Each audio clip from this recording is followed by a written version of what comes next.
Good mornings. I'm still playing with this tripod thing and standing in front of me. I now learned it's called tripod. Today it's Monday. It's now 11 a.m. I have started my day earlier than usual, which is funny because I just recorded a video saying that I'm usually working late, and some people thanked me for that, which is cool. But today I started earlier because I really wanted to have a chest training in the morning, and I did have a chest training between 8 a.m. and 10:30 a.m. Which is good because I'm preparing for the tournament. I really want to have a great result, so that's good. It's good to start a day and one goal is achieved, at least partially. Now my next thing is to work on client project. In between, I've had also a kind of like a very short call with one project in our company. We are starting a new project for a new client. So it was nice to hear the first impressions, the first opinions, how it is in this new project, and to think like what kind of problems we can help them solving. We started with 2 programmers from our team, which is a perfect setup. One person is usually not enough.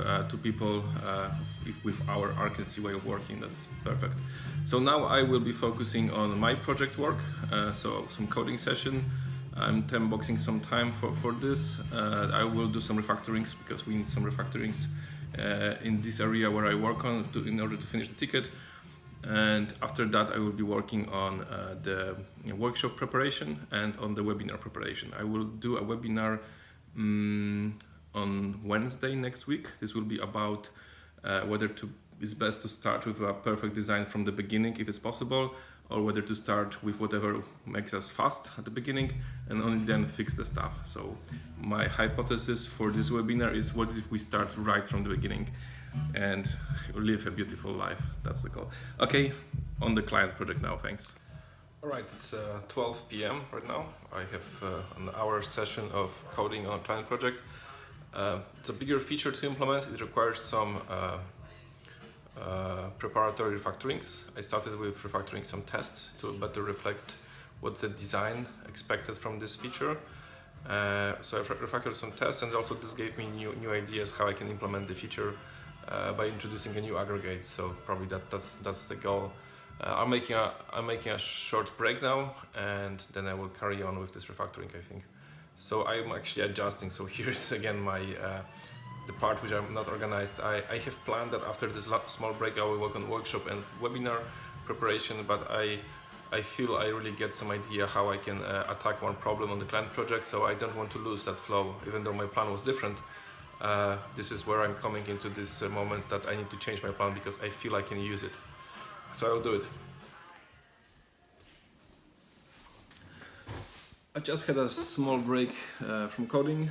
Usually what I do during this small break session is, obviously I can go for a walk or something like that, but if it's just a short break, I try to look at Slack, what is happening in our company. I try to just review whether I have some mentions, notifications. And this is the moment where I switch into multitasking. I know some of you have been interested in how I'm doing this exactly. And for example, someone on Slack posted an information about that. It's actually, there is a link to the way that it's possible to run Ruby on AWS Lambda, which is one of the topics that I'm interested in, so the whole serverless attempts. And I looked at this link and it's really interesting, so I suppose this is a way for us to run Ruby on AWS Lambda. For Ruby programmers, it's quite a big deal. So I decided to tweet about it, and that's one thing that I don't consider tasks on their own. Like, many people know that Arkency is good at blogging, at social media, but for example, in my case, it doesn't have to be the case for all the Arkency people, but in my case, it just happens like along the way. I don't designate special task for tweeting about serverless. It's more like, oh, that's an interesting thing, and I think for my followers on Twitter that would be interesting to read. So I tweeted this. It was just 30 seconds of work, and it's tweeted. The same happens for some small sales things. So sometimes I'm just looking at this, and now suddenly I'm connecting the dots in my head, and I can just I see like how I can maybe help converting one lead, so a potential client, to buy something from us. And I know already they're close to do it, for example, buy a workshop. So maybe I can like give them something for free, a free advice or a free hint or a free link, whatever. And this way I can get closer, to converting this. And converting, obviously, it's not a not on, I don't know, it's not cool to say converting a lead, like especially from programmer's point of view, but converting means that we help the person make a decision, and it's not by some invasive manipulating techniques. It's just giving more value until the person decides that we have something really cool, and if it's cool for free, then even much more can be expected from the paid things. So that's like part of the whole. Give some free content first, and then try to convert for something paid. And as you see, I have now changed my setting, changed my office. It's almost 2 p.m. now. I went deeper with coding, but I needed a change of environment to get more creative and get more focus.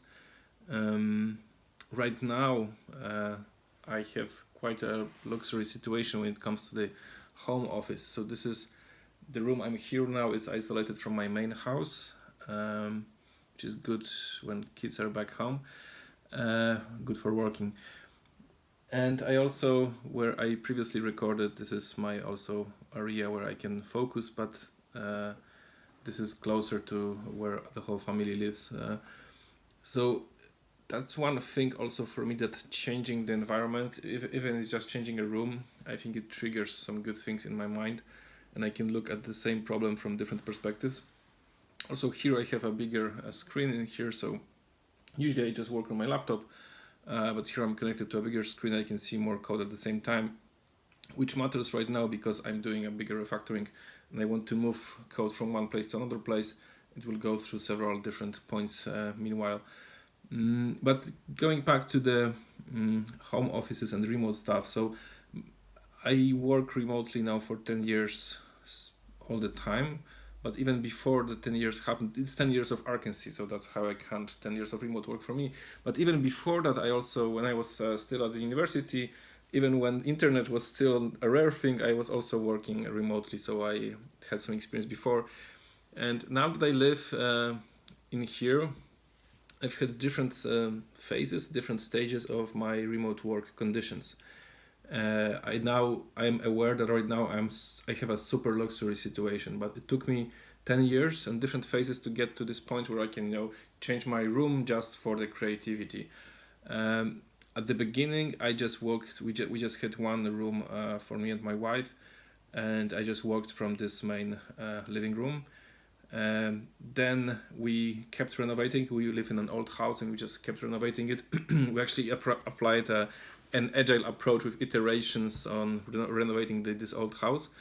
And right now, after several hours, we are now like 7 or 8 iterations forward. So with good results.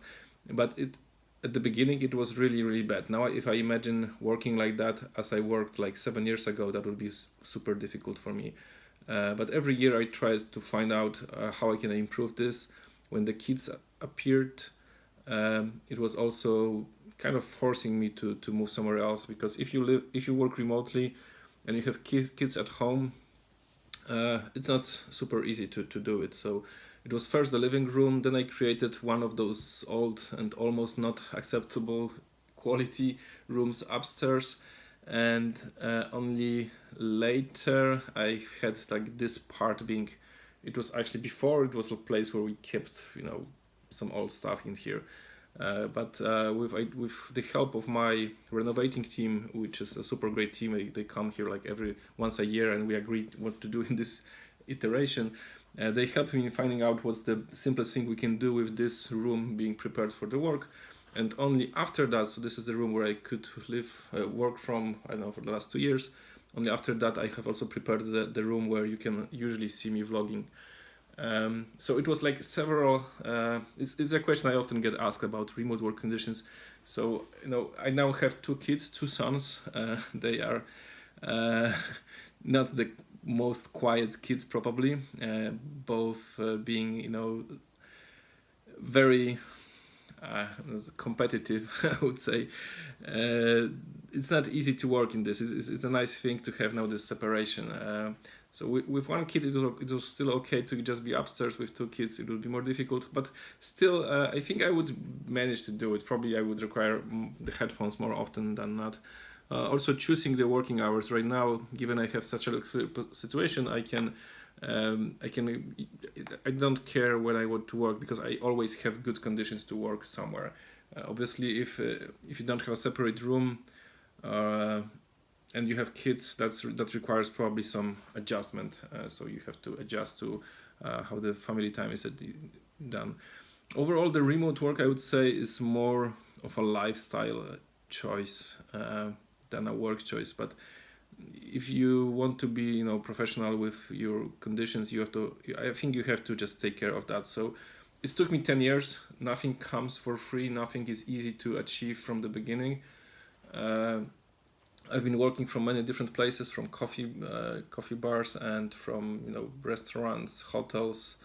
Uh, and right now, what I have in here is really close to perfect. But this is a result of iterating. It wasn't like a big bang preparing. Now I have a new room. It was just slightly improving all the time, looking for the low hanging fruits to achieve. What's the cheapest with the renovation team, and now I'm quite comfortable here. So this is like all the phases I went through when my family grew and extended. And I think when it comes to this aspect of my life, there is really nothing more that I can improve here. So now, obviously, there wasn't the only motivation for renovation, but now I don't need to improve that much. I can focus on other parts like my garden and so on. So happy to be here, and thanks for watching.